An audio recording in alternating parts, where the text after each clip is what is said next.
Bismillahirrahmanirrahim.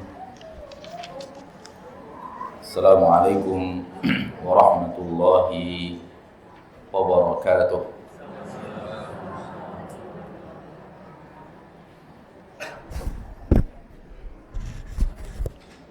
Innal hamdalillah nahmaduhu wa nasta'inuhu wa nastaghfiruh wa na'udzu billahi min shururi anfusina wa min sayyiati a'malina. Man yahdihillahu fala mudilla lahu wa man yudlil fala hadiya lahu. Ashhadu an la ilaha illallah wahdahu la syarika lah wa ashhadu anna Muhammadan abduhu wa rasuluh sallallahu alaihi wa ala alihi wa ashabihi wa man tabi'ahum bi ihsanin ila yaumiddin wa sallama tasliman katsira. Ya ayyuhalladzina amanu taqullaha haqqa tuqatih wa la tamutunna illa wa antum muslimun. Ya ayyuhan nasu taqu rabbakumul ladzi khalaqakum min nafsin wahidah wa khalaqa minha zawjaha وبث منهما رجالا كثيرا ونساء واتقوا الله الذي تساءلون به والأرحام إن الله كان عليكم رقيبا.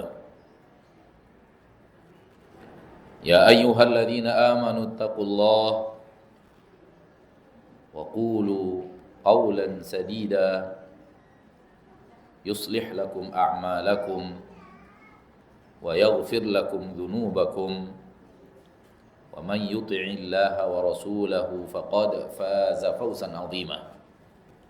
أما بعد فإن أصدق الحديث كتاب الله وخير الهدي هدي محمد صلى الله عليه وسلم وشر الأمور محدثاتها فإن كل محدثة بدعة وكل بدعة ضلالة وكل ضلالة في النار. معاشر المسلمين الحاضرين والmuslimat الحاضرات, demikian juga para pemirsa dimanapun Anda berada, rahimani wa rahimakumullah. Mari kita bersyukur kepada Allah Tabaraka wa Ta'ala Ar-Rahman Ar-Rahim yang selalu memberikan kepada kita rahmat dan nikmat yang sangat teramat banyak. Dan rahmat dan nikmat yang sangat teramat banyak itu Allah curahkan kepada kita setiap hari, setiap jam, setiap menit, tak berhenti. Takkan kita lalui 1 menit dari hidup kita, apalagi 1 jam dan 1 hari, apatah lagi tahunan, melainkan pasti di dalamnya bergelimang dengan aneka ragam rahmat dan nikmat tiada tara, tiada terhingga dari Allah yang Maha Pengasih lagi Maha Penyayang. Tanpa rahmat dan nikmat itu kita bukanlah siapa-siapa. Tanpa rahmat dan nikmat itu kita tak akan mampu apa-apa. Kita menjadi diri kita yang sekarang puluhan tahun Allah berikan nikmat oksigen, puluhan tahun Allah berikan nikmat jantung, puluhan tahun Allah berikan nikmat daging dan tulang, puluhan tahun Allah berikan nikmat darah, puluhan tahun, banyak sekali. Yang tanpa semua itu siapa kita? Siapa manusia tanpa oksigen? Bisa apa manusia tanpa jantung? Apa yang dia punya kalau Allah cabut nikmat tulang dari dirinya?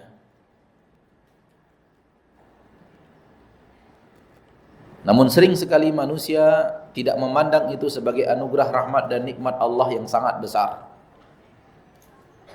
Sehingga akhirnya dia pakai rahmat-rahmat dan nikmat-nikmat besar itu, merasa itu rahmat dan nikmat yang biasa-biasa saja. Apanya yang biasa? Engkau tidak bisa hidup tanpa nikmat itu. Dari mana datangnya rahmat dan nikmat yang biasa? Justru mata manusia diarahkan kepada mobil mewah punya orang, bukan punya dia. Justru mata manusia diarahkan ke apartemen sekian lantai punya orang juga, nggak punya dia.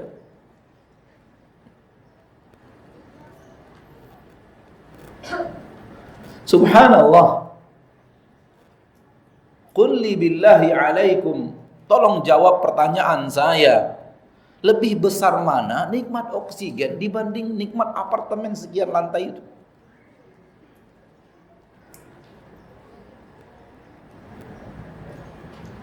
Lebih besar mana nikmat kaki dibanding nikmat mobil mewah itu?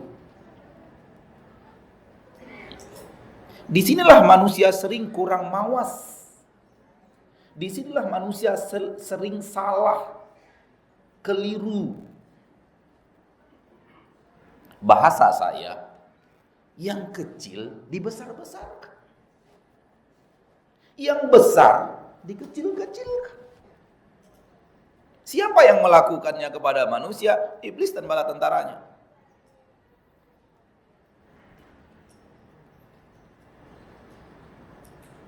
Kalau sekarang dengan apa yang saya katakan, saya mau bertanya, tolong jawab dengan jujur, lebih besar nikmat kaki apa mobil mewah itu?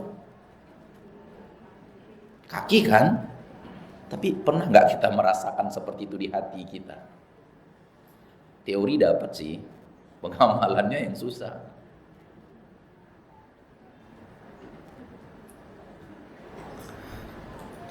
Kalau hari demi hari yang kita lalui kita sudah bisa seperti itu, maka dunia ini akan terlihat sangat kerdil dan kecil. Tanpa kaki kita susah hidup. Tanpa mobil mewah, lancar-lancar aja. Kadang-kadang naik mobil mewah juga, numpang kawan.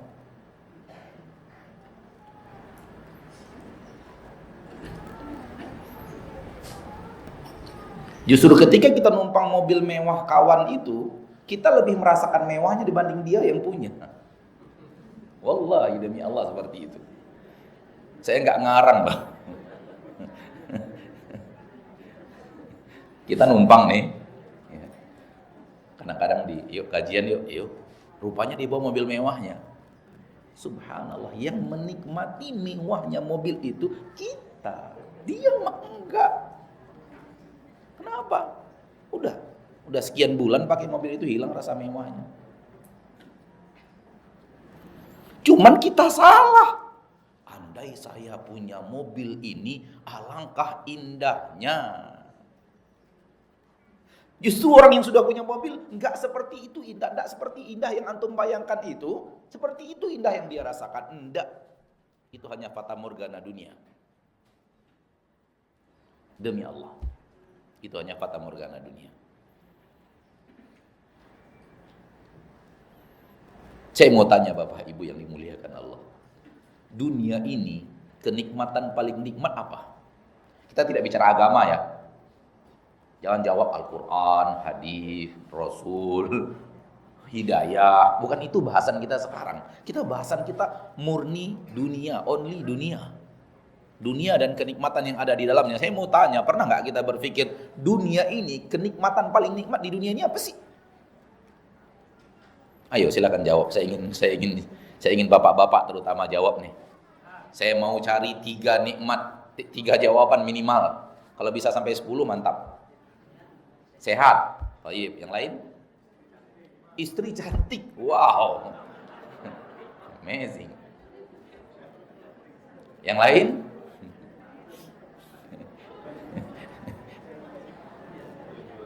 Yuk, yang ketiga siapa? Yang ketiga mana? Yang mana?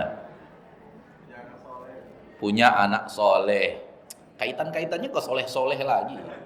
Anak sudah katakan jangan hubungkan ke agama. Duniawi murni kan ya? Sehat duniawi murni itu. Istri cantik dunia murni dunia gitu. Kalau soleha nambah udah jelas tuh. Iya kan? Rumah mewah. Apa lagi? Udah 3 nih. Tapi baru 2 orang yang jawab. Hah? Punya uang yang banyak. Ada lagi yang mau jawab? Udah 4, Masya Allah. 4 jawaban dari 3 orang. Kebun yang luas itu kenikmatan dunia yang paling nikmat. Ada lagi yang berani nambah? Hah? Makanan enak. Saya berani pastikan semua itu salah.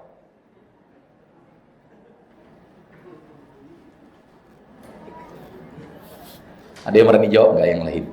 Siapa tahu benar gitu. Oh, jantung masih berdetak. Ya, enggak juga sih. Kalau jantung kita bicara nanti oksigen lagi, bicara paru-paru lagi, setara itu barang-barang itu. Kenikmatan dunia yang paling nikmat adalah mendapatkan sesuatu yang sedang kita butuhkan.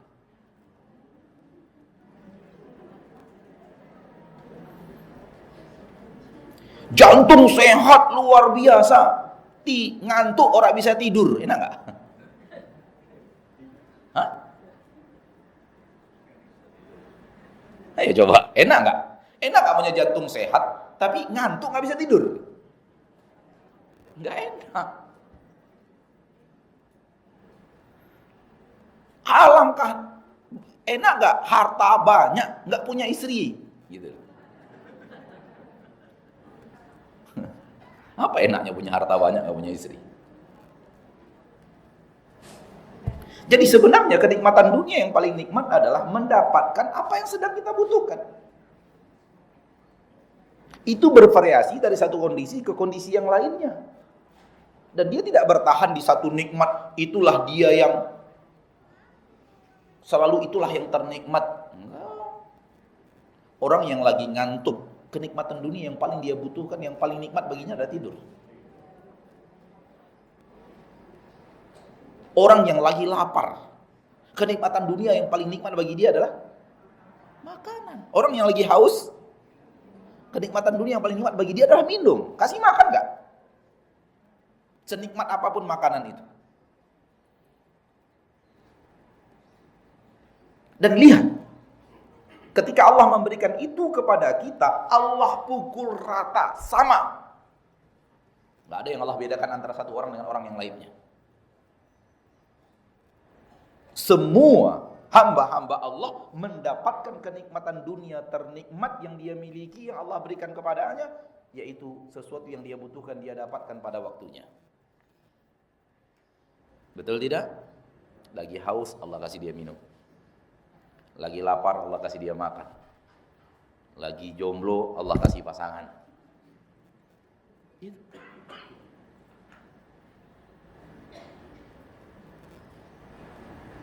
Jadi sebenarnya kita semuanya mendapatkan kenikmatan-kenikmatan puncak dunia. Namun kita yang kurang mengawas, kurang mengerti, kurang faham, mohon maaf, kurang memperhatikan, sehingga akhirnya kenikmatan-kenikmatan super ini terabaikan karena salah pandang.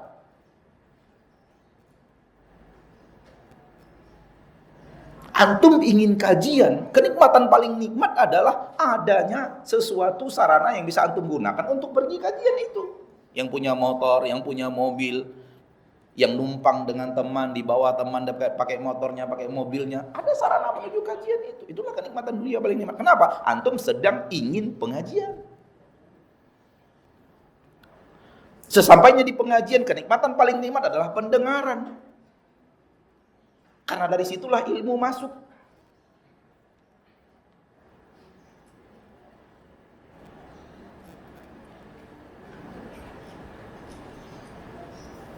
Saya bertemu dengan beberapa orang di permukaan bumi ini seumur hidup saya yang tidak terlalu tua ini, beberapa orang yang nggak bisa tidur. Dan subhanallah, belum ada orang miskin. Semuanya orang berduit. Dan saya mendengarkan langsung dari orang yang tidak bisa tidur itu, alangkah dia menderitanya hidup. Sementara buruh kasar, tukang ojek, petani di kampung yang macul tiap hari, ngorok semuanya.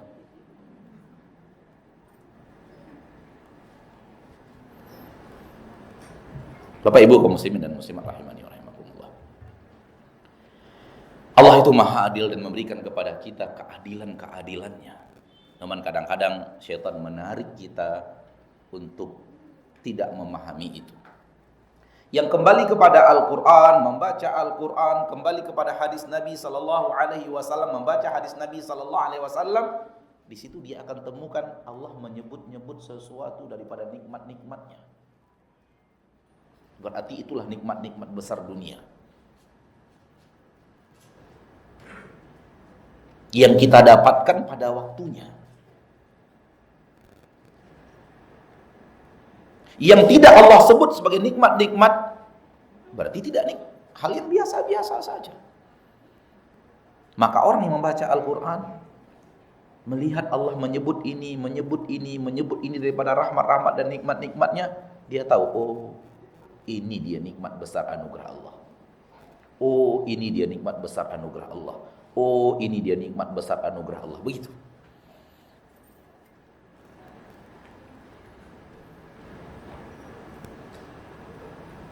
Kalau tidak, kita akan ikut harus kebiasaan manusia menilai apa itu kenikmatan hebat di dunia ini. Kalau kita ikut harus kebiasaan manusia, selamat salah nilai. Kenapa? Allah sudah mengatakan, kebanyakan manusia akan membawamu kepada kesesatan. Wa in tuti' aktsara man fil ardi yudilluka an sabilillah. Kalau kamu ikuti kebanyakan yang ada di permukaan bumi, adanya adalah mereka akan menyesatkan kamu, mereka akan menyesatkan engkau dari jalan Allah. Kita akan terikut arus kebiasaan manusia. Dan arus kebiasaan manusia mayoritasnya adalah kesesatan.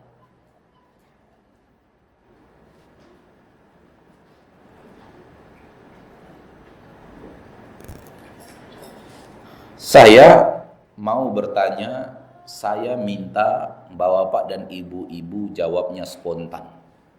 Karena biasanya jawaban spontan itu jawaban jujur. Ya.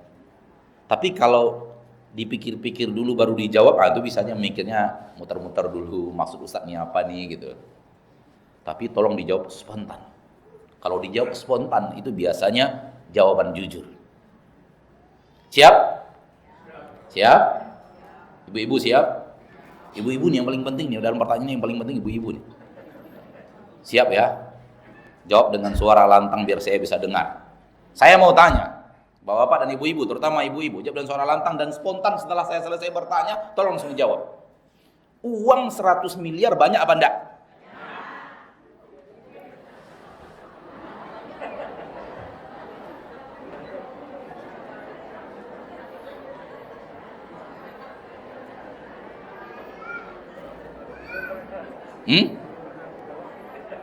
Banyak ya? Itu jawaban jujur ya. Pertanyaan saya, di mana di dalam Al-Quran Allah mengatakan dia banyak?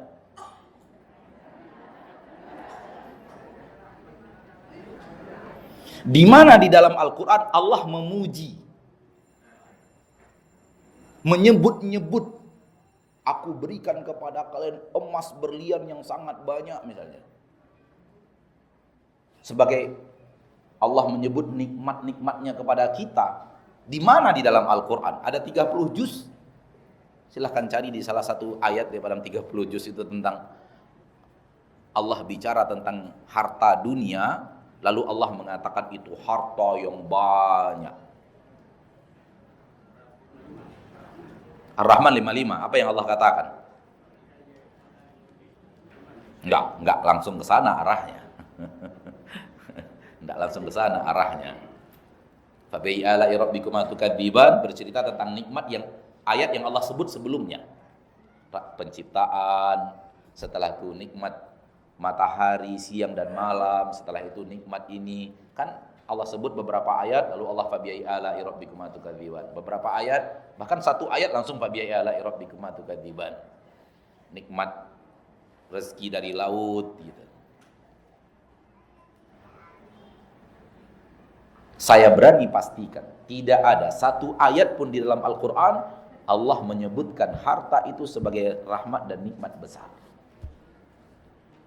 Yang ada malah sebaliknya. Allah menyebut kenikmatan dunia itu kenikmatan yang sedikit. Tidak percaya, buka surat An-Nisa ayat 77.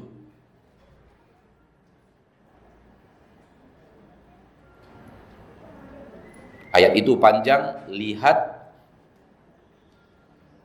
dua baris terakhir. Surat An-Nisa ayat 77. Lihat dua baris terakhir. Di situ kita menemukan firman Allah Jalla wa Ala, "Qul mata'ud dunya qalilun wal akhiratu khairun limanittaqa wa la tuzlamuna fatila." Qul, katakanlah wahai Nabi, katakanlah wahai Rasul, katakan kepada manusia, katakan kepada hamba-hamba Allah, kepada umatmu, katakan kepada mereka agar mereka tahu, agar mereka memandang seperti yang Allah inginkan. Apa itu? Mata'ud dunya qalil. Kenikmatan-kenikmatan dunia itu sedikit.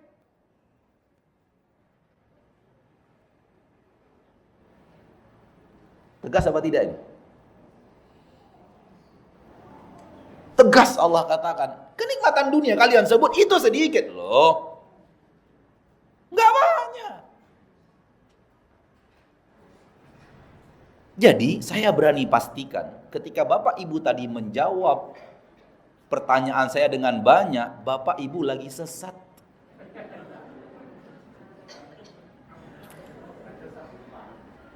Iya, karena belum paham sesat. Salah jalan. Salah ilmu itu apa namanya kalau bukan sesat? Sesat yang saya maksud bukan menjadi pengikut Lia Eden, bukan. Sesat kecil, sesat yang sifatnya parsial. Allah mengatakan sedikit di dalam Al-Quran, kita mengatakan banyak. Apa namanya kalau bukan salah? Tak sesuai dengan Al-Quran, apa namanya kalau bukan kesesatan? Tak sesuai dengan kebenaran, apa namanya kalau bukan kesesatan? Tapi parsial yang sangat kecil lah. Namun ternyata berpengaruh. Karena kita memandang harta ini banyak, akhirnya banyak orang hidup mempertahankan harta itu, malas untuk menjadikannya tabungan akhirat. Coba lihat. Itu punya efek samping loh Pak. Itu punya efek samping loh Bu. Kapan manusia bisa keluar dari sifat bakhil? Kalau dia sudah pandai melihat dunia ini kerdil dan kecil. Selagi dia masih memandang dunia ini banyak dan besar, harta dunia ini adalah kenikmatan yang berharga, selamat bergabung di dalam pasukan orang-orang yang bakhil dalam menginfakkan hartanya di jalan Allah Subhanahu wa ta'ala. Ya. Kenapa kita menemukan Rasul kita adalah orang yang sangat dermawan? Kenapa murid-murid Rasul demikian dermawan? Karena ini yang mereka yakini dalam hati mereka. Dunia itu sedikit, dunia itu kerdil, yang besar akhirat.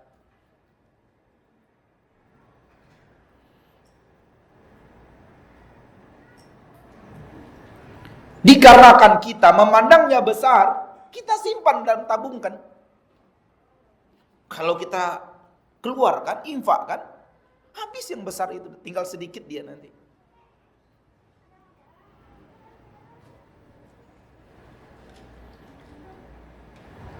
Allah ketika memuji orang-orang yang berinfak dengan hartanya di permukaan bumi, Allah hanya memuji orang yang berinfak dengan hartanya di saat ada kecintaan hatinya terhadap harta itu.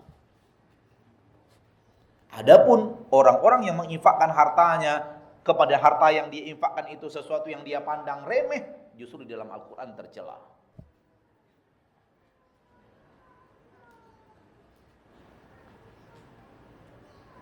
Jadi kalau kita mendengar firman Allah, ya ayyuhalladzina amanu anfiqu, hai orang-orang yang beriman, infakkan harta kalian. Allah hanya memuji orang yang menginfakkan hartanya di saat dia membutuhkan harta itu, di saat dia sedang inginkan harta itu. Allah tidak memandang kecil dan besarnya. Allah memandang kita sedang butuh lalu kita berikan kepada orang lain. Kita sedang suka lalu kita infakkan di jalan Allah. Hanya itu yang Allah puji, yang lain tidak.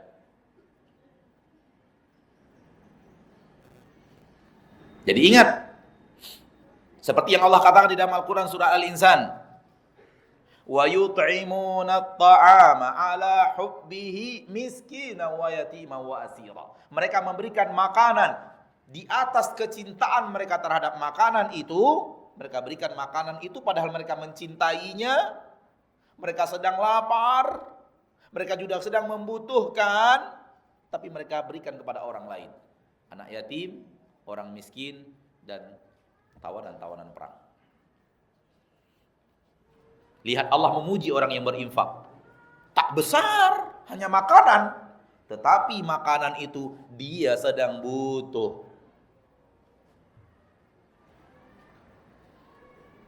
Mungkin kita juga bisa berinfak sebanyak makanan yang diinfakkan oleh orang-orang yang Allah puji di dalam Al-Quran ini. Namun dengan kondisi yang sangat berbeda.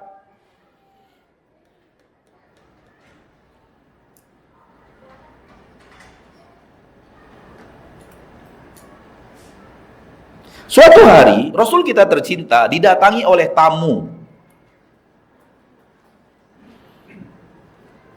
Keluar kita sedikit dari topik yang sedang kita bahas. Tamu dalam agama kita maksudnya adalah orang yang datang dari luar daerah kita sengaja nyari kita. Itulah tamu.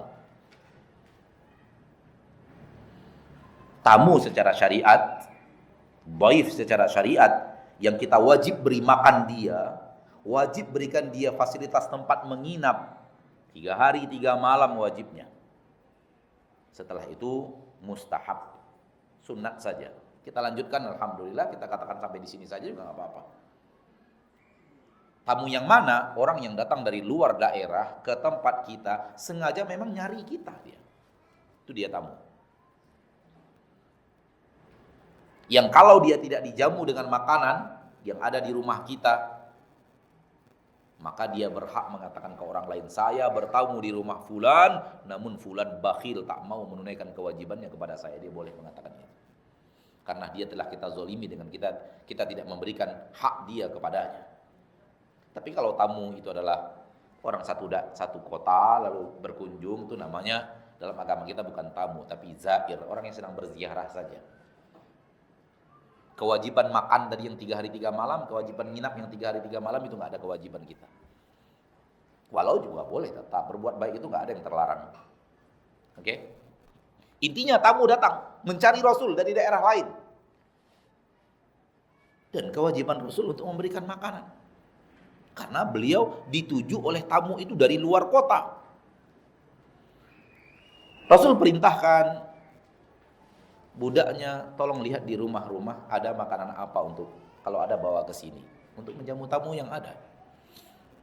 Ini menunjukkan bahwa boleh menjamu tamu dengan makanan yang apa adanya di rumah kita, nggak perlu harus di spesialkan, nggak. Yang penting apa yang kita makan kita makan bareng dia, cukup. Islam nggak pernah memberatkan. Kalau kita ingin lebih ya silakan saja. Tapi kadar wajibnya itu apa jenis makanan yang biasa kita makan di rumah kita suguhkan ke dia.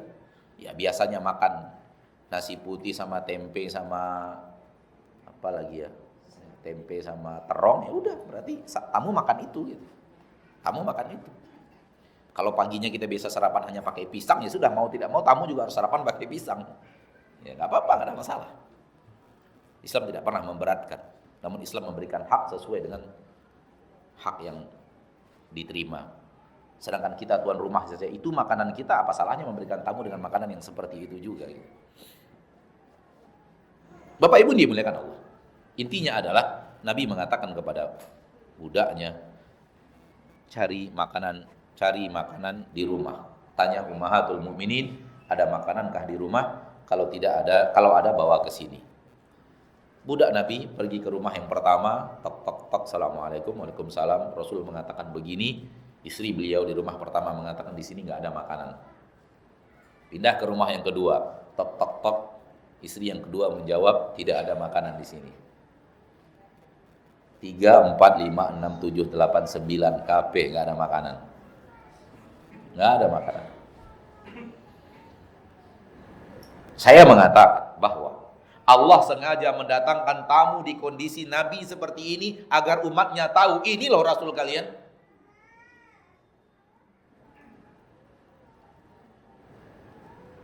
Ini loh Nabi kalian Muhammad sallallahu alaihi wasallam. Rasul mulia, kekasih Allah, dicintai Allah, manusia paling hebat. Allah hidup di rumah yang 9 gak ada stok makanan. Begitu dikatakan gak ada, itu bukan belum dimasak ya. Gak ada itu ya gak ada, nihil, kosong.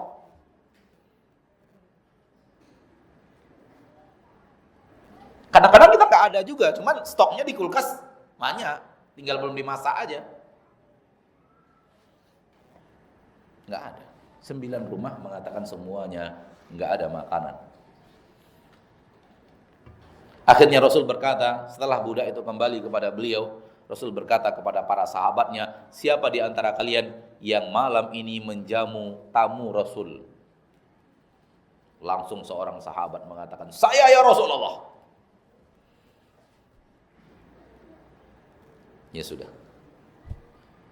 Wahai tamu-tamuku, saya tidak ada makanan. Artinya malam ini Rasul dan keluarganya akan tidur tanpa makan. Silakan ikut sahabat yang mengatakan bahwa dia akan menjamu kalian. Berangkatlah tamu-tamu itu bersama sahabat Nabi, kalau tidak salah Abu Talha. Sesampainya di rumah, Abu Talha datangi istrinya, apa makanan kita malam ini? Ada tamu Rasulullah. Kata istrinya, yang ada cuma makanan buat kita dan anak-anak. Ya udah nggak apa-apa, sini. Dan beraktinglah seolah-olah kita sudah selesai makan, dan kamu hibur anak sampai tertidur.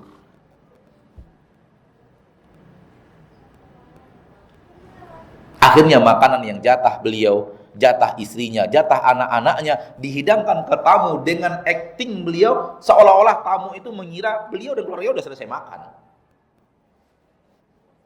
Ini dusta apa enggak? Enggak dusta. Dusta itu adalah mengeluarkan kata-kata yang benar-benar berbeda dengan kondisi. Kalau keadaan saya bisa, itu bukan dusta. Sehingga tamu dengan lahapnya makan, padahal itu jatah dia, jatah istrinya, jatah anak-anaknya. Sampai dia, istrinya, anak-anaknya nggak makan malam itu. Allah abadikan kisah ini di antara sekian kisah yang lain yang mungkin hidangan-hidangannya mewah. Karena apa? Karena sesuai dengan ayat tadi. Ia memberikan makanan ke orang lain di saat dia sangat membutuhkan makanan itu. Bisakah kita mengamalkan ini? Bisa kalau mau. Cuman pertanyaannya kapan?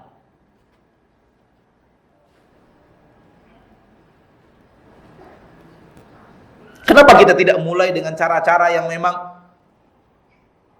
mendekati minimal, kalau tidak seperti itu, pas seperti itu. Contoh, kita pulang malam, beli makanan, serahkan ke security. Pulang malam, berikan sate, serahkan security. Pulang malam, serahkan, beli nasi goreng atau apa, serahkan security. Sehingga security berpikiran bahwa enak bapak ini tiap malam beli makan, padahal dia yang makan, kita enggak. Realitanya dia yang makan dan kita tidak. Karena kita enggak beli untuk diri kita. Kita di rumah hanya makan nasi biasa atau hidangan biasa. Hidangan spesial yang dibeli di luar itu memang untuk mereka. Saya beli memang untuk engkau. Saya nggak makan yang seperti itu. Ini bisa kita lakukan. Pertanyaannya kapan dan siapa yang akan melakukannya?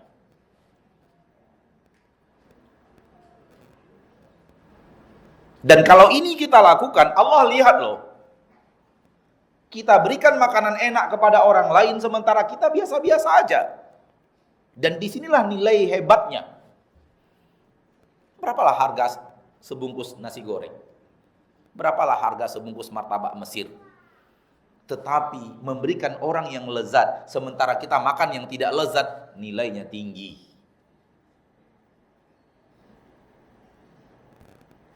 Ma'asyiral muslimin, kembali kita kepada ayat tadi. Allah mengatakan mata'ud dunya qalil. Kenikmatan-kenikmatan dunia itu semuanya sedikit. Kita banyakkan di dalam hati kita. Banyak seperti jawaban Bapak Ibu tadi.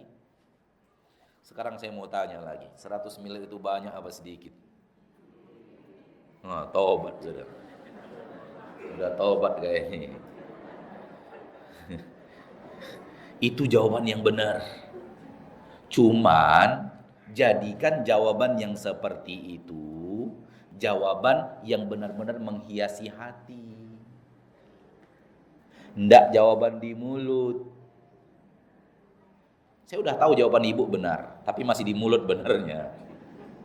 Kenapa? Yang pertama tadi yang di hati.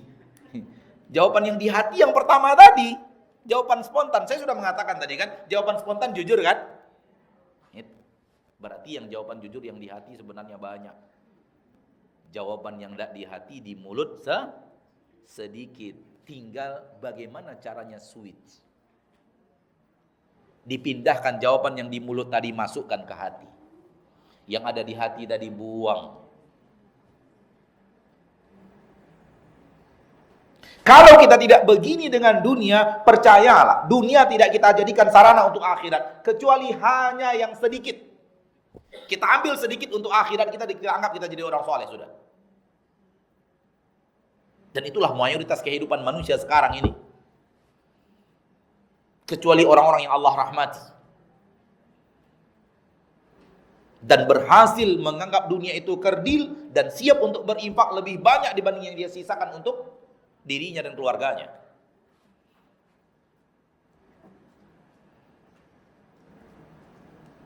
Ketika Rasul kita tercinta Muhammad sallallahu alaihi wasallam ingin berperang Tabuk, musuh banyak. Perjalanan panjang.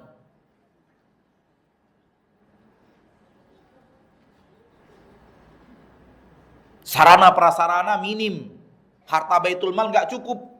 Ketika itu Rasul mengajak para sahabat untuk infak. Ketika itu Rasul mengajak para sahabat untuk berinfak. Disitulah para sahabat berbondong-bondong berinfak dengan hartanya. Dan ketika itu Umar mengatakan, aku akan berusaha kali ini mengalahkan Abu Bakar. Lalu dia pergi ke rumahnya, radhiyallahu anhu wa ardahu, mengumpulkan harta yang ada. Karena harta mereka di rumah mereka, di tabungan mereka, bukan di rekening. Berarti memang harta yang ada di rumah itu dikumpulkan, ambil setengahnya, bawa ke Rasulullah sallallahu alaihi wasallam. Ya Rasulullah, engkau meminta saya berinfak, sekarang saya berinfak setengah hartaku yang ada. Artinya kumpulkan emas, kumpulkan perak, kumpulkan harta-harta berharga itu, lalu dibagi dua, ambil setengahnya, serahkan kepada istri lagi, simpan ini. Setengahnya dibawa kepada Rasulullah sallallahu alaihi wasallam.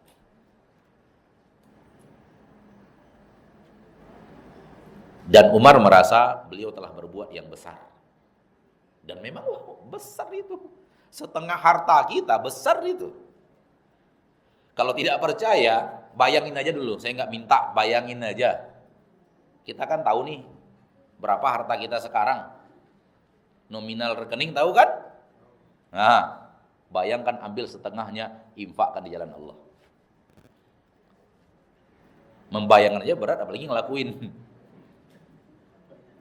Bayangin aja udah berat. Yang punya harta 1 miliar berarti akan ngambil berapa? 500. Yang punya harta 500 berarti ngambil 250 juta. Ambil infak. Besar sudah. Yang berani menginfakkan setengah hartanya besar sudah. Itu dilakukan oleh Umar radhiyallahu anhu wa ardhahu, dan dalam hal ini dia ingin mengalahkan Abu Bakar. Kata Umar, setelah itu saya agak sedikit menjauh dari Rasul, menanti gerangan apa yang akan dilakukan oleh Abu Bakar. Tak lama setelah itu Abu Bakar datang membawa harta seraya mengatakan, "Ya Rasulullah, ini semua hartaku yang ada." Semuanya. Semua yang ada di rumah maksudnya. Ya, jangan dipahami semuanya berarti nggak ada lagi apa-apa. Yang ada di rumah diambil semuanya, diserahkan ke Rasul. Masih adalah harta Abu Bakar yang sedang di perniagaan, dia yang masih ada. Tapi yang di rumah itu semua simpanan di rumah itu dia semuanya.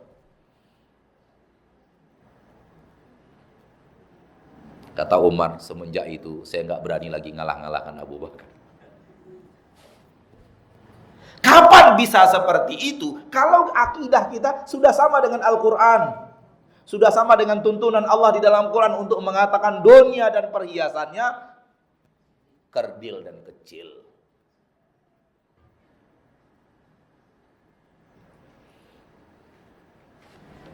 Perhatikan surat Al-Qasas. Allah bicara tentang manusia paling kaya di permukaan bumi bernama Qarun, laknatullahi alaihi.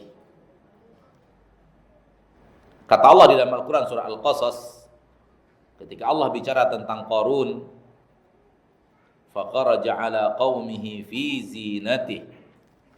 Qarun itu suatu saat keluar kepada kaumnya dalam perhiasannya. Kata para ulama ahli tafsir, makna ayat adalah Qarun membuat parade, membuat pawai, ingin pamer harta dia kepada kaumnya. Jadi buat iring-iringan, mempertontonkan harta yang dia punya. Siapa ini? Manusia paling kaya sedang mempertontonkan hartanya. Bisa dibayangkan betapa hebatnya, betapa gemilaunya, betapa wahnya.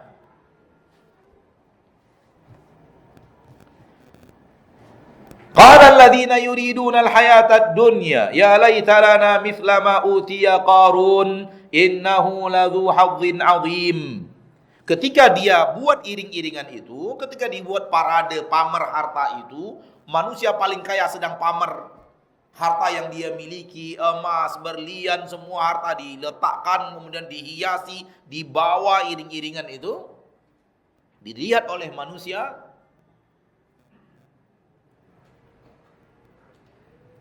Berkata orang-orang yang menginginkan kehidupan dunia, ya laita lana mithla ma utiya Qarun. Andai saya punya seperti yang dipunya Qarun. Dicela oleh Allah. Orang yang melihat harta Qarun di pawai itu dan mengidam-ngidamkan harta untuk dirinya seperti harta Qarun, dicela oleh Allah. Apalagi kita yang melihat harta teman kita nggak seberapa, mobilnya tentu nggak sebanyak harta Qarun, tetap ngidam-ngidamin. Kalau harta Qarun diidam-idamkan, dalam bahasa kita wajarlah dipertontonkan sehingga membuat manusia mengidam-ngidamkannya. Andai juga aku punya, andai juga aku punya. Kita saja mohon maaf, harta yang jauh beribu-ribu lebih kecil daripada itu kita ngidam-ngidamin loh.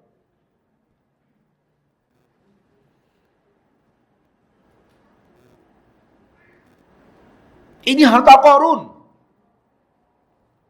Namun tetap dicela oleh Allah dengan mengatakan qala alladziina yuridunal hayatad dunya. Orang yang berkata seperti itu adalah pengidam-ngidam dunia.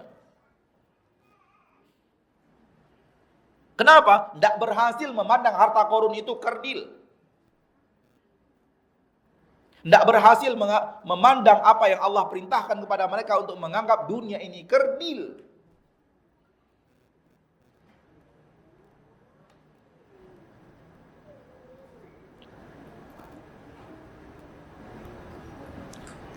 selanjutnya Allah mengatakan, wa qala alladziina utul ilma, berkata orang-orang yang punya ilmu, thawabullahi khairun liman amana wa amila salihah, pahala yang Allah siapkan lebih baik daripada harta Qarun untuk kalian yang mau beriman dan beramal saleh.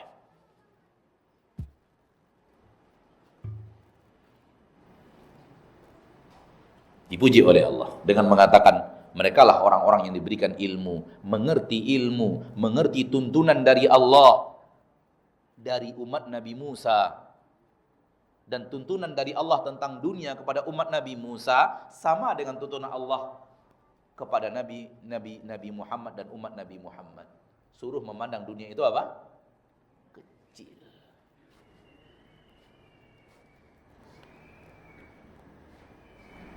Saya yakin kita yang rajin pengajian sering membaca hadis Nabi atau dibacakan kepada kita hadis Nabi yang sudah kita hafal mungkin secara lisan. Namun di lisan kita tidak turun sampai ke hati. Apa itu? Raka'atul fajri khairum minad dunya wa ma fiha. 2 rakaat salat sunat fajar lebih baik daripada dunia dan seisinya. Baru 2 rakaat salat sunat fajar. Salat sunat dibanding salat wajib, pahalanya gedean mana? Gedean wajib. Namanya juga wajib. Berarti salat wajib lebih hebat lagi pahalanya daripada itu. 2 rakaat salat sunat fajar saja itu Allah memberikan pahala yang lebih baik daripada dunia dan seisinya. Bayangkan coba. Ini bukan bahasa motivator. Ini bahasa manusia jujur yang tidak pernah berbicara dengan dusta. Pahami seperti itu. Jangan anggap bahasa seorang yang memotivasi kita untuk rajin sholat sunat fajar. Enggak. Benar-benar Allah akan berikan kepada hamba yang sholat sunat fajar, Allah berikan kepadanya pahala yang nanti akan dia nikmati. Pahalanya itu lebih baik daripada dunia dan seisinya.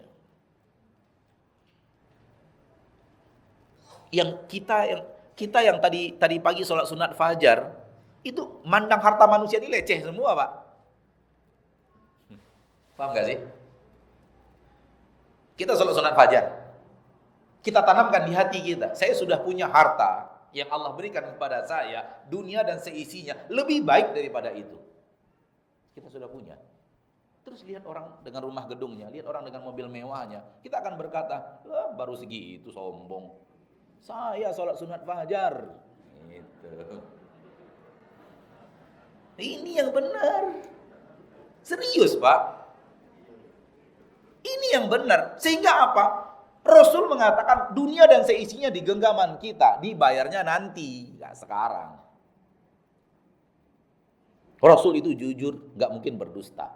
Pasti Allah berikan bagi orang yang Allah terima sholat sunat fajarnya, Allah berikan pahala, Allah berikan kenikmatan, Allah berikan perhiasan, Allah berikan harta di akhirat yang lebih baik daripada dunia dan seisinya. Itu baru sholat sunat fajarnya, subuhnya, zuhurnya, asarnya, maghribnya, isyanya, dan sholat-sholat lainnya. Itu baru dari sholatnya, belum dari yang lainnya. Ada apa dengan kita memandang harta orang banyak?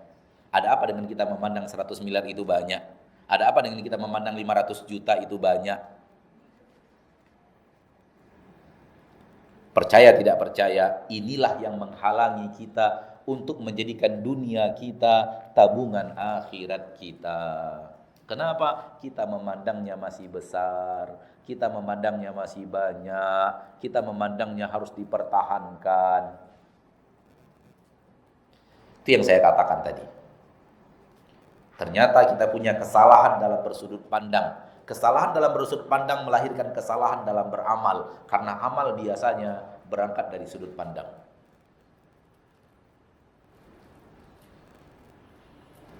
Sudut pandang yang benar yang dimiliki oleh Abu Bakar lah yang membuat beliau menginfakkan seluruh hartanya. Sudut pandang yang benar dari Umar lah yang membuat beliau berhasil menginfakkan setengah hartanya. Sudut pandang yang benar dari sahabat tadi Abu Talhah lah yang membuat dia infakkan makanan malamnya, istrinya, anak-anaknya untuk tamu walau mereka malam itu harus lapar hingga pagi.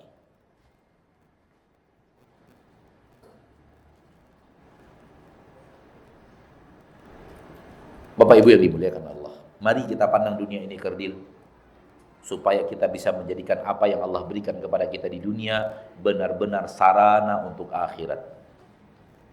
Kalau Rasul gimana? Jangan tanya, beliau yang terhebat dalam masalah ini. Kata Aisyah radhiyallahu anha, Rasul itu sallallahu alaihi wasallam kalau sudah dapat harta itu 10 hari habis, nggak ada yang sisa. Kenapa? Diimpak-impakkan, berikan ini, berikan itu, berikan ini, berikan itu, berikan ini.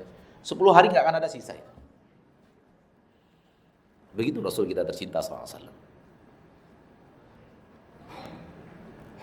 Atau dalam hadis lain dalam Sahih Muslim, Rasul itu sedang bersama Abu Dzar Al-Ghifari di kota Madinah dan sedang menatap ke arah utara kota Madinah. Barang siapa yang menatap ke arah utara kota Madinah, dia akan melihat Gunung Uhud. Kalau sekarang tidak nampak karena bangunannya sudah tinggi. Dulu jelas pasti. Kata Rasulullah SAW kepada Abu Dzar, ya Abu Dzar, atara Uhuda? Wahai Abu Dzar, apakah engkau melihat ke Gunung Uhud? Nampak Gunung Uhud itu wahai Abu Dzar? Kata Abu Dzar, na'am ya Rasulullah. Bala ya Rasulullah. Nampak wahai Rasul, nampak saya Gunung Uhud. Kata Rasul kita tercinta, seandainya Allah jadikan Uhud ini emas dan Allah berikan kepada aku. Seandainya Allah jadikan Gunung Uhud ini menjadi emas, lalu Allah berikan kepadamu. Ini untukmu wahai Muhammad, emas. Gunung Uhud menjadi emas, lalu diberikan kepada Rasul kita tercinta sallallahu alaihi wasallam. Kata Rasul SAW, saya tidak ingin berlalu 3 hari, melainkan Uhud itu sudah habis semuanya. Saya akan lakukan seperti ini, seperti ini, seperti ini, seperti ini. Sambil beliau mempraktekkan dengan tangannya, seolah-olah sedang mengambil bongkahan emas, lalu diberikan kepada si A, diberikan kepada si B, diberikan kepada si C. 3 hari habis diinfakkan emas sebesar gunung. Sekali lagi, Rasul kita tidak pernah berdusta. Apa yang beliau katakan, itulah isi hati beliau. Sekiranya Allah benar-benar menjadikan Gunung Uhud emas dan diberikan kepada Rasul sallallahu alaihi wasallam, Rasul akan melakukan itu, membagikannya kepada kaum muslimin selama 3 hari sehingga tidak tersisa lagi emas itu. Rasul kita tidak pernah berdusta. As-Shadiqul Amin. Manusia paling jujur, manusia paling amanah di permukaan bumi. Kalau kita bayangkan itu, itulah Rasul kita, lalu kita bayangkan diri kita, maka jarak antara iman kita dengan iman Rasul kita bagaikan langit dan sumur.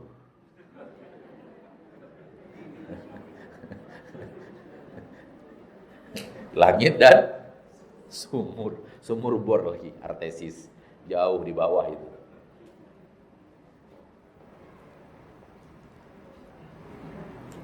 Ini tuntunan dan teladan, walau tidak wajib. Tapi yang mengarah ke arah ini, itulah mereka orang-orang yang dipuji oleh Allah, yang menjadikan dunianya untuk akhiratnya. Sehingga Abu Dzar Al-Ghifari sampai akhir hayat beliau punya pemahaman yang simpan emas di rumahnya lebih 3 hari haram.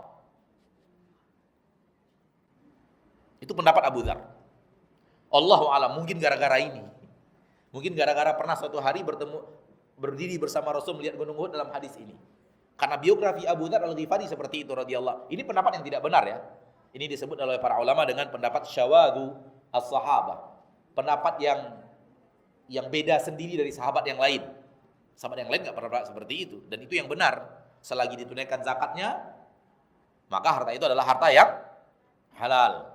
Selagi ditunaikan zakatnya, sebanyak apapun kita miliki enggak ada masalah, asal zakatnya wajibnya ditunaikan. Namun Abu Dzar berpendapat emas, khusus emas 3 hari berada di kepemilikan kita tidak diinfakkan, itu haram.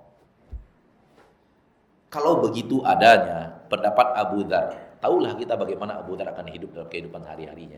Dapat harta langsung infakkan, dapat harta langsung infakkan, dapat harta langsung infakkan. Wahai orang-orang yang memiliki logika dari orang-orang yang beriman dengan akhirat, Logika yang benar seperti apa? Banyakkan untuk akhirat, sisakan untuk dunia sekedar kita hidup, atau banyakkan untuk tabungan akhirat, sisakan sedikit, banyakkan untuk tabungan dunia, ambil sedikit untuk tabungan akhirat, setelah banyak nanti kita tinggalkan.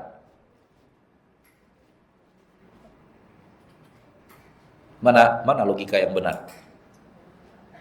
Banyakkan tabungan akhirat, sisakan kewajiban dunia, atau tabungkan untuk dunia, ambil sedikit untuk akhirat, nanti kita tinggalkan tabungan yang banyak ini. Kan begitu kan? Miliarder muslim sekarang yang punya harta sampai triliunan, akan dia bawa mati? Enggak kan? Mencarinya mati-matian, setelah dapat enggak dibawa mati. Mencarinya mati-matian, setelah dapat ditinggal mati.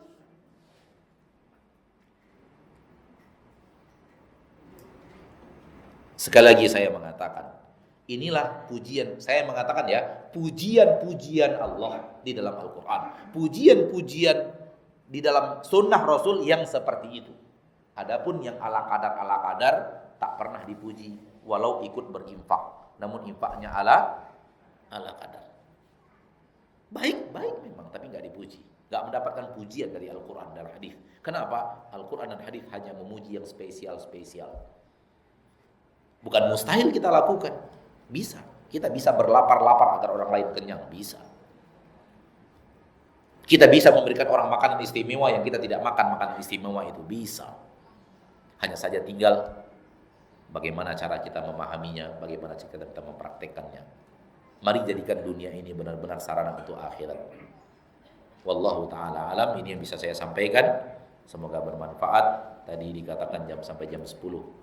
Lewat 30, saya sudah korupsi 6 menit. Semoga ini korupsi yang dapat pahala. Silakan Pak. Baik, Ustaz, berikutnya kita ada sesi pertanyaan. Ini pertanyaan ada beberapa, namun kami seleksi sesuai dengan tema kita hari ini. Ini pertanyaan pertama, Ustaz. Baik. Assalamualaikum warahmatullahi wabarakatuh. Waalaikumsalam warahmatullahi wabarakatuh. Ustaz mau bertanya, pengen selalu berinfak dan beramal, tapi dalam kekurangan, kesempitan, tidak ada uang. Bagaimana caranya? Syukran. Ada, tapi nggak banyak. Masa sih nggak ada uang? Kalau nggak ada uang kita kasih. Cuman kita anggap uang kita yang 1 juta itu nggak ada. Masa sih nggak ada uang? Kalau kita punya uang 500.000, 1 juta bisa infak nggak? Bisa nggak? Bisa. Cuman kita sering mengira diri kita kekurangan, akhirnya sulit untuk berinfak. Ini real kehidupan manusia. Saya berani nih kalau mau membuat pembuktian, cari siapa yang bertanya, ikut dia ke rumahnya. Betul nggak punya uang sama sekali? Betul nggak punya sesuatu yang bisa diinfakkan, entah beras lah, entah roti lah, entah pisang lah, atau betul seperti rumah Rasul nggak punya apa-apa, makan pun nggak ada. Sebenarnya saya ingin mengatakan sifat kedermawanan tidak identik dengan kekayaan. Kita salah kaprah. Kita menganggap orang yang berinfak itu hanya orang yang hartanya berlebih. Di dalam Sahih Bukhari, seorang wanita dengan 2 putrinya ngetok rumah Aisyah. Tok tok tok. Assalamualaikum, waalaikumsalam. Ada apa? Kami belum makan. Ada enggak makanan wahai Ummul Mukminin? Aisyah masuk rumah, nyari makanan. Enggak ada makanan selain 3 kurma. Enggak ada makanan di rumah. Enggak ada sesuatu yang bisa dimakan kecuali hanya 3 butir kurma. Apa yang dilakukan Aisyah? Ambil 3 butir itu diinfakkan.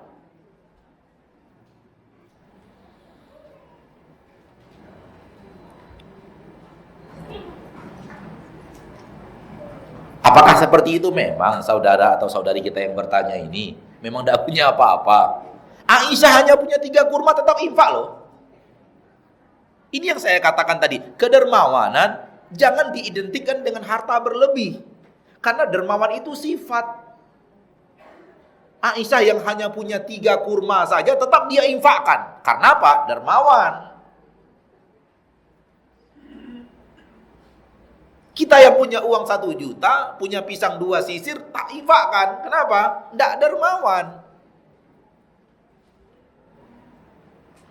Orang yang tidak dermawan ketika hartanya kurang, tetap tidak dermawan ketika hartanya berlebih. Yakinlah itu. Karena manusia hidup dengan sifat. Dan orang yang dermawan ketika dia kaya, turun pun omsetnya tetap dermawan. Kenapa? Dia hidup dengan sifat kedermawanannya. Bedakan antara sifat dan kepemilikan. Sifat berdiri sendiri, kepemilikan berdiri sendiri. Apabila orang punya sifat dermawan, mau punya nggak punya tetap dermawan. Mau orang hidup dengan sifat bakhil, mau berlebih tidak berlebih tetap bakhil. Saya pernah diskusi dengan salah seorang ikhwan kita di Pekanbaru. Dia mengatakan, Ustadz, demi Allah, saya pernah menjadi panitia pengajian orang-orang Pekanbaru yang mayoritasnya orang kaya. Mayoritasnya orang berpunya. Namun setelah saya ikut kajian sunnah, saya tinggalkan itu karena memang ya tak sesuai dengan sunnah isi kajian yang diberikan. Sehingga saya membentuk kajian di dekat rumah saya, yang hadir orang yang biasa-biasa aja. Demi Allah Ustadz. Apa yang dia katakan? Demi Allah Ustadz. Infak kajian orang-orang biasa ini lebih banyak dari infak kajian ketika orang-orang kaya ngaji tadi.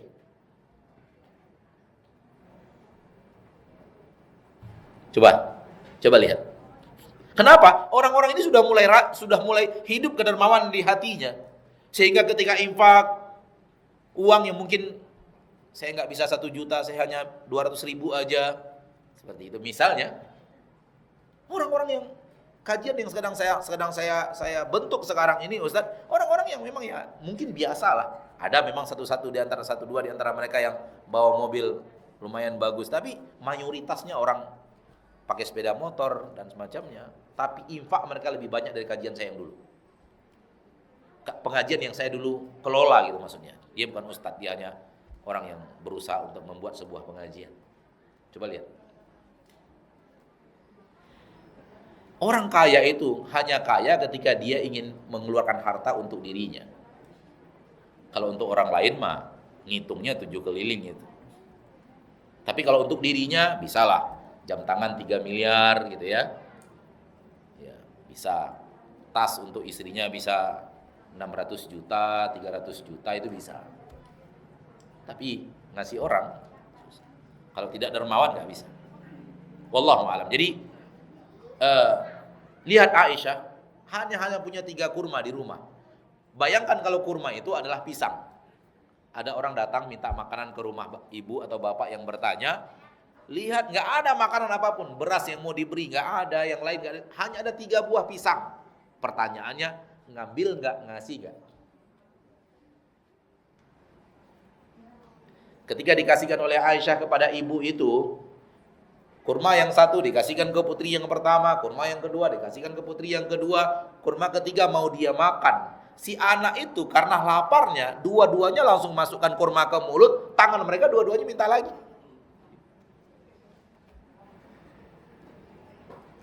Ya, anak-anak lagi lapar. Apa yang dilakukan ibu itu, kata Aisyah, akhirnya nggak jadi dia makan kurmanya itu. Kurmanya itu dibelah 2, setengahnya diberikan putri yang pertama, setengah kan diberikan putri yang kedua. Dia jadi nggak makan apapun. Padahal mereka orang-orang jujur yang ketika mengatakan lapar, ya lapar. Bukan dibuat-buat. Bukan kayak badut-badut yang jalan di malam hari kecapean bawa anak kecil. Saya pernah sekali naik sepeda motor di sekitar Bekasi ini, melihat ada badut jalannya loyo banget, bawa anak kecil. Ya Allah, lelah banget, kayaknya bapak ini sakit nih bapak ini. Betul-betul loyo pak. Ada anak kecil sampingnya. menteng anak kecil.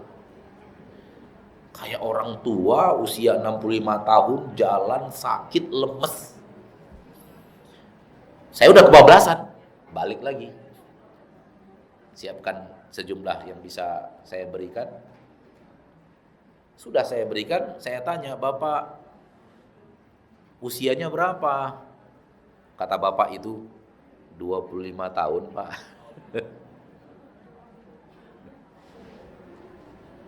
Nah, ada anak 25 tahun jalannya, tong, tong. Oh, ya udah jalan. Saya langsung berpikir, apa iya kecapean seperti itu? Tak lama setelah itu, saya lihat badut lagi dengan jalan yang sama. Saya bilang sama istri saya, apa iya badut kayak gitu semua jalannya?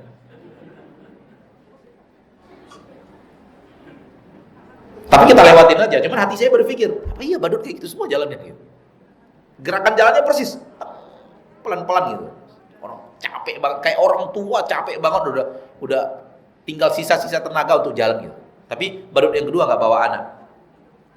Tak lama setelah itu melihat badut lagi, bawa anak, digendong anak lagi tiduran. Ah, ini kayaknya benar badut ini.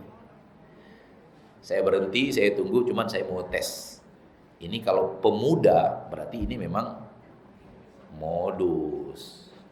Begitu saya siapkan sedikit dana, lebih sedikit dari yang pertama, begitu datang, sini dek, saya panggil dek langsung, dek sini dek, berapa usiamu dek? 22 tahun Pak. Oh modus ini. Pernah nggak ngeliat badut gitu-gitu? Ya. Wallah. Lanjut Pak. Ustaz, pertanyaan berikutnya ini juga mengenai ibadah yang menggunakan harta. Assalamualaikum warahmatullahi wabarakatuh. Izin bertanya Ustaz, apakah jika saya dan suami dapat panggilan untuk berhaji di tahun ini, namun qadarullah suami terkena musibah sehingga tidak bisa berangkat karena harus menyelesaikan masalahnya dahulu sampai selesai.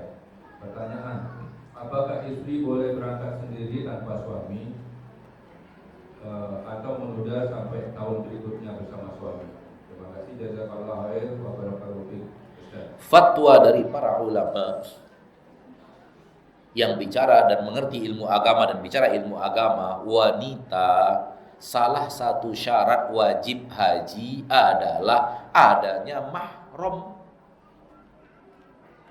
Adanya mahram yang menemani dia dalam perjalanan pergi haji. Sampai-sampai seorang sahabat mendaftar ingin melakukan ibadah terhebat dalam agama Islam yaitu jihad. Kemudian dia mengatakan, istri saya sedang pergi haji, kata Nabi. Pergi ke Mekah, temani istrimu berhaji. Enggak usah jihad. Temani istrimu. Itu lebih penting. Maka wallahu alam ya, saya hanya bisa menyampaikan apa yang saya dengar dari para ahli ilmu bahwa wanita tidak wajib haji sekiranya mahramnya belum ada untuk berangkat. Kalau kita belum wajib haji, kita paksa-paksakan. Saya jujur saya menamakannya syahwat pergi haji. Bukan semangat pergi haji. Itu istilah saya, semoga salah. Tapi saya menamakannya syahwat pergi haji, bukan semangat pergi haji. Kenapa? Enggak ada mahram. Wanita bersafar dilarang oleh Allah tanpa mahram, pergi juga. Itu namanya syahwat, melanggar syariat untuk melakukan apa yang kita inginkan. Walaupun namanya haji. Ustaz, pemerintah Arab Saudi membolehkan kalau usia sekian mau ikut Allah dan Rasulnya. Apa pemerintah Arab Saudi? Tentu Allah dan Rasulnya yang harus diikuti. Jadi wanita yang belum ada mahram yang bisa menemani di perjalanan haji, dia belum wajib pergi haji sampai ada mahram. Maka bersabarlah sejenak sampai bisa berangkat suami istri atau ada mahram lainnya. Mahram itu bukan hanya suami ya. Bahkan suami itu tidak mahram. Suami mahram tidak? Tidak mahram. Buktinya kita nikah. Tapi dia memiliki kedudukan yang lebih tinggi daripada mahram. Tapi dia bukan mahram. Mahram itu anak, ayah, adik ibu, menantu, cucu. Itu mahram. Abang, adik laki-laki itu mahram. Lelaki yang haram nikah dengan kita. Nah, lanjut. Pertanyaan berikutnya, Assalamualaikum warahmatullahi wabarakatuh. Izin bertanya Ustaz, konsep bekerja atau ikhtiar di dunia dengan mengejar akhirat. Apakah kita tidak perlu bekerja terlalu keras karena Allah telah menjamin rezeki manusia? Ataukah kita boleh bekerja untuk menjemput rezeki karena kita juga butuh untuk berinfak? Jazakallahu khair. Dari tadi kayaknya saya nggak pernah ngomong jangan bekerja deh.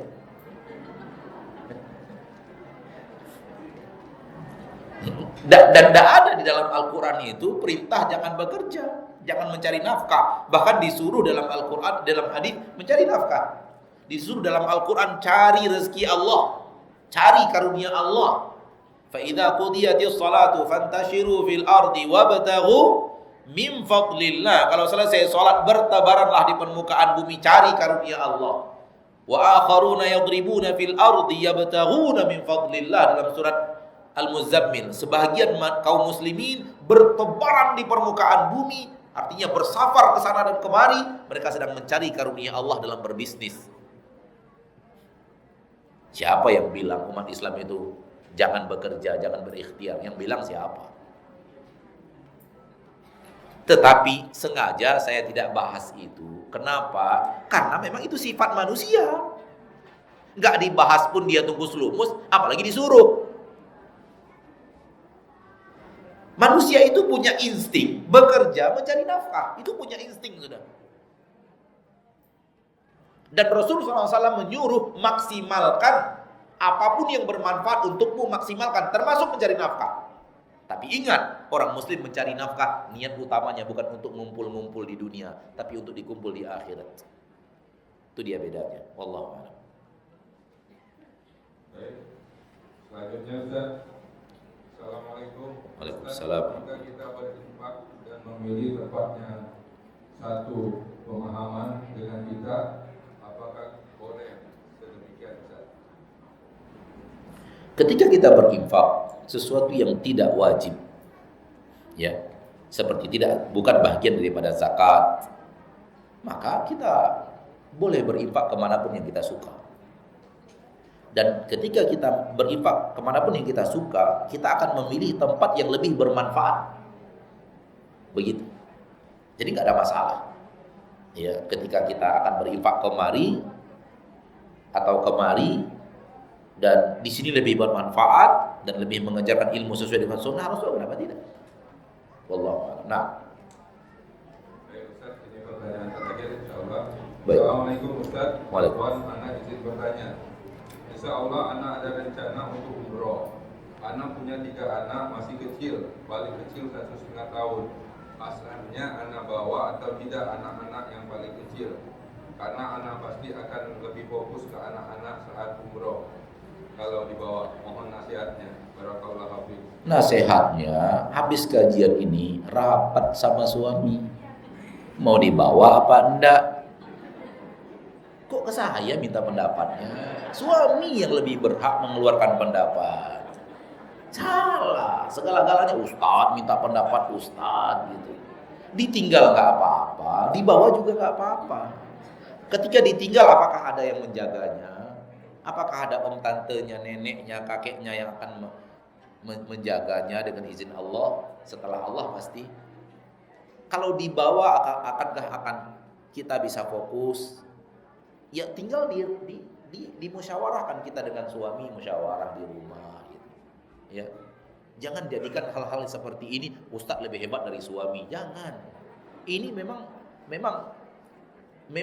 hak vetonya suami di sini ini. Dan saya tidak mau saya dijadikan sesuatu yang akhirnya suami dilecehkan. Tadi Ustaz Maududi bilang gini gitu. Ada apa dengan Ustaz Maududi? Harta-harta saya kata suaminya. Jadi ini tinggal dimusyawarahkan saja. 2 hal yang tidak bertabrakan, bukan halal dan haram. Kalau halal dan haram tanya Ustaz. Pasti Ustaz arahkan, itu halal. Dan ini haram, tinggalkan yang haram, pindah yang halal. Adapun 2 hal yang sama-sama halalnya, ini boleh, tinggal dimusyawarahkan yang terbaik yang mana. Dan orang yang tempat kita musyawarah adalah orang yang paling mengerti kondisi kita. Itu orang yang paling baik untuk tempat musyawarah. Tempat orang minta pendapat. Ini boleh, pergi bawa anak boleh. Tapi tentu konsekuensinya begini. Kalau ditinggal juga boleh, tapi konsekuensinya tentu begini. Yang paling mengerti seluruh konsekuensi itu adalah suami. Maka pulang dari sini, nanti malam sebelum tidur rapat dulu bila perlu 4 jam setengah rapatnya. Untuk menentukan dibawa apa enggak ini. Kalau belum kelar 4 jam setengah tambah, sambung besok 4 jam setengah lagi. Dan setelah diputuskan berdua, ikhtiar, tawakal kepada Allah. Fa idza azamta fatawakkal 'ala Allah. Kalau sudah berazam, tinggal tawakal. Begitu. Ini kadang-kadang ini Pak, sudah mulai nih Pak. Jatah suami dia berikan ke istri.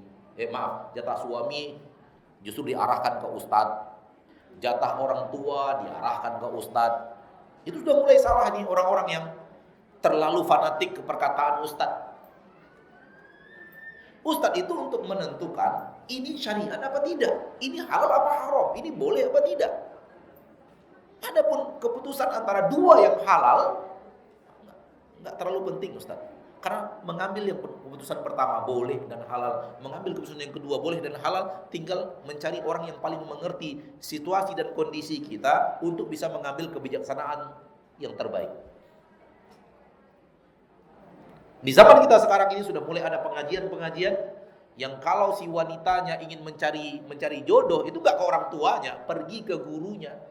Tolong carikan saya jodoh. Perempuan ya. Harusnya anak wanita itu datang ke ayahnya, ayah saya mau menikah, tolong carikan saya jodoh. Bukan ke guru. Di zaman Rasul SAW orang tua yang punya kewajiban untuk mencarikan untuk anaknya. Sekarang udah mulai hak orang tua itu diambil, dirampas oleh gurunya. Dan ini tidak benar. Salah satu kesalahan mereka dalam menjalankan syariat adalah ketika murid-muridnya ta'arufnya harus melalui guru. Nanti guru yang memberikan biografi, data ikhwan. Ini saya mengatakan tidak sesuai dengan sunnah. Sunnahnya adalah orang tua. Wallahu ta'ala alam. Dan semoga apa yang bisa kita sampaikan bermanfaat. Apa yang saya sampaikan benar-benar apa yang saya dapatkan di dalam Al-Quran. Dan saya secara pribadi berusaha juga mendidik hati seperti yang tadi kita sampaikan. Walau saya tidak mengatakan saya sudah berhasil melakukannya. Akan tetapi sedang berusaha. Semoga ketika kita wafat, kita berada pada titik usaha terbaik kita. Amin. Ya Rabbal Alamin. Semoga Allah jadikan semua kita wafat husnul khatimah. Semoga Allah maafkan dosa dan kesalahan kita di yaumil hisab. Semoga Allah kuatkan kaki kita ketika sedang melintas di atas sirat. Amin. Ya Rabbal Alamin. Subhanakallahumma wa bihamdika asyhadu an la ilaha illa anta astaghfiruka wa atubu ilaik. Wassalamualaikum warahmatullahi wabarakatuh.